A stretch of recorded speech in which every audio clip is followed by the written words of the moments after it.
Welcome to Nellai happy kitchen. இன்றைக்கி நம்ம சேனலில் சம்மருக்கு ரொம்ப ஏற்ற கூலிங்கான அதுவும் ரொம்ப ஹெல்தியான கேரட் கீரை எப்படி பண்ணலான்னு பார்க்கலாம். வாங்க வீடியோக்குள்ளே போகலாம். இன்றைக்கி ஒரு 300 கிராம் அளவுக்கு கேரட் எடுத்திருக்கேன்.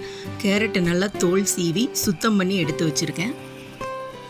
க்ளீன் பண்ணி எடுத்துருக்க கேரட்டை நல்லா நீல வாக்கில் நறுக்கி எடுத்துட்டு ஒரு பாத்திரத்தில் அந்த கேரட் மூழ்கிற அளவுக்கு தண்ணி சேர்த்து நல்லா கொதிக்க விடணும். கேரட் நல்லா வெந்து வந்ததுக்கப்புறம் ஒரு மிக்ஸி ஜாருக்கு மாற்றிட்டு அதை நல்லா ஃபைன் பேஸ்ட்டாக அரைச்சி எடுத்துக்கணும். கேரட்டை அரைச்சி எடுக்கும்போது அது கூட கொஞ்சம் பால் சேர்த்து அரைச்சி எடுத்துக்கணும்.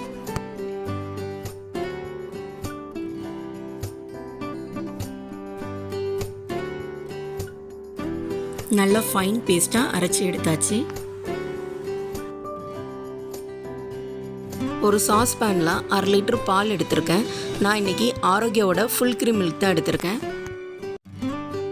இந்த கேரட் கீட் பண்ணும்போது அடுப்பை சிம்லே வச்சு பண்ணுங்கள்.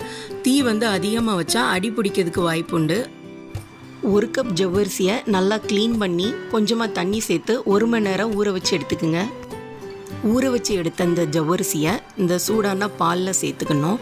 ஏற்கனவே நம்ம ஃபைன் பேஸ்ட்டாக அரைச்சி வச்சுருக்க இந்த கேரட்டை இதோடு சேர்த்து நல்லா கலந்து விடணும். இந்த கேரட் கீர் பண்ணும்போது தீயை மட்டும் ஃபஸ்ட்லேருந்து லாஸ்ட் வரைக்கும் சிம்லே வச்சு பண்ணணும். நம்ம இடையில எப்போமாவது தீயை கொஞ்சம் அதிகப்படுத்தினாலும் அடி பிடிச்சிரும். நாம் இந்த கீரில் எந்த ஒரு ஆர்டிஃபிஷியலான கலரும் ஆட் பண்ணலை. இந்த கேரட் பேஸ்ட்டு சேர்த்தோன்னே இந்த கீர் அந்த கேரட்டோட கலருக்கே சேஞ்ச் ஆகிருக்கும். இப்போது இந்த கேரட் கீருக்கு தேவையான 1 கப் சுகர் சேர்த்துக்கணும்.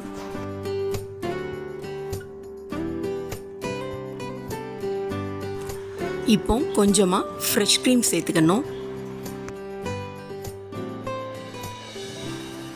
சுகர் நல்லா கரைத அளவுக்கு மிக்ஸ் பண்ணி எடுத்துக்கணும்.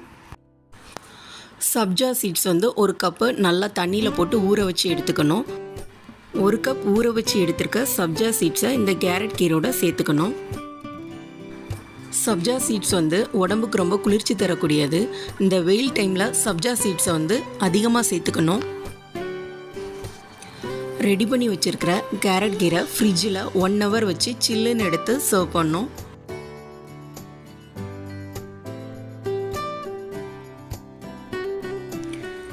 பார்க்கறதுக்கு ரொம்ப சிம்பிள் டிஷ் மாதிரி இருக்கும். ஆனால் டேஸ்ட் வைஸாக பார்த்தீங்கன்னா ரொம்ப சூப்பராக இருக்கும்.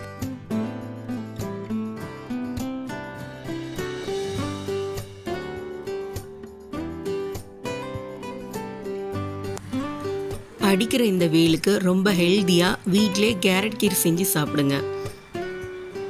தேங்க்ஸ் ஃபார் வாட்சிங்.